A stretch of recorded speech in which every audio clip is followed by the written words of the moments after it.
So let's do a tips and tricks video on a traditional sanitaire. So let's say you're having trouble adjusting your dial on that because the sanitaire has too much airflow.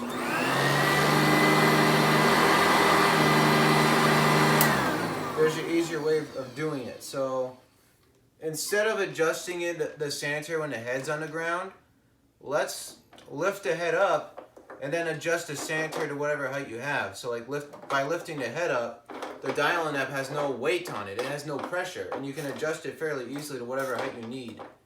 Where this carpet, the sanitaire works pretty good on 3. If you want to know how to adjust the sanitaire, how to determine what height the sanitaire needs to be on, my sanitaire operating video will be out there for you guys. So now let's say you want to do overlapping passes. So technically with sanitaire, this is with any vacuum on this part. So let's say you want to do overlapping passes. This is how to do it. So you vacuum, but watch how I vacuum.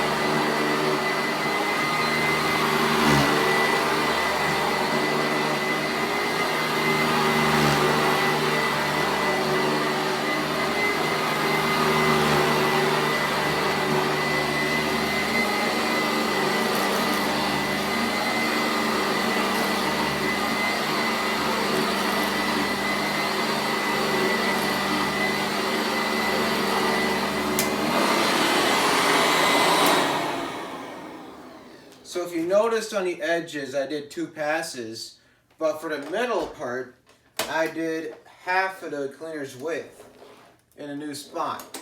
So that when you're doing half of the cleaner's width, you're one half, you're in your clean spot, it's getting its second pass.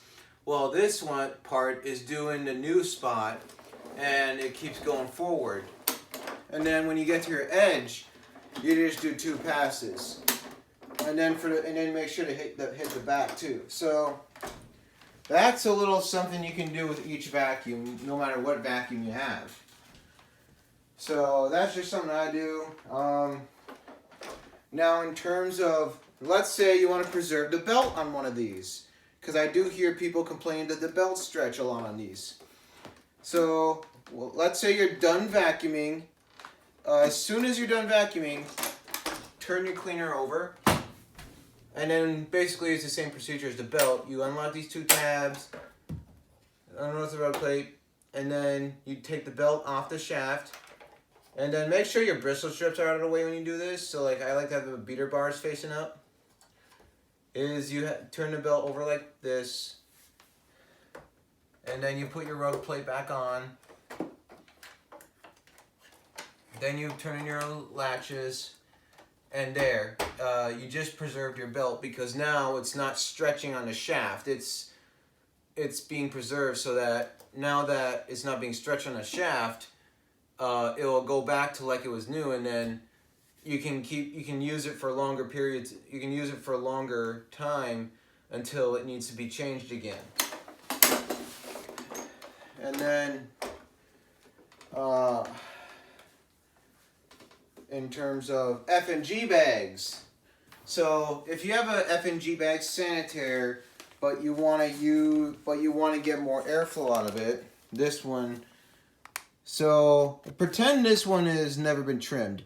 What I like to do is I like to trim a bit of the fill tube off, so that then you can get like 17 more, 20 more CFM out of it. That's a difference. So I would definitely say trim. You can decide how much fill tube you want to trim, but don't trim too much. But you can trim some of it off. You just take some scissors and cut it. I'm not going to demo that though.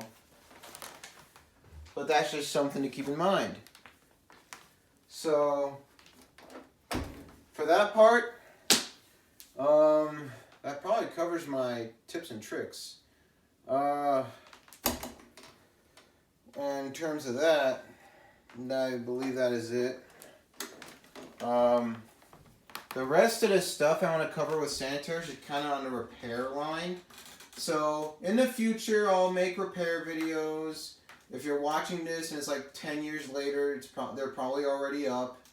If you're watching it from just like a few minutes ago, I'll make a video of that in the future. But until then, if you like this video, please give it a like. If you like the vacuums I have, or like vacuums in general, consider subscribing and stay tuned for more.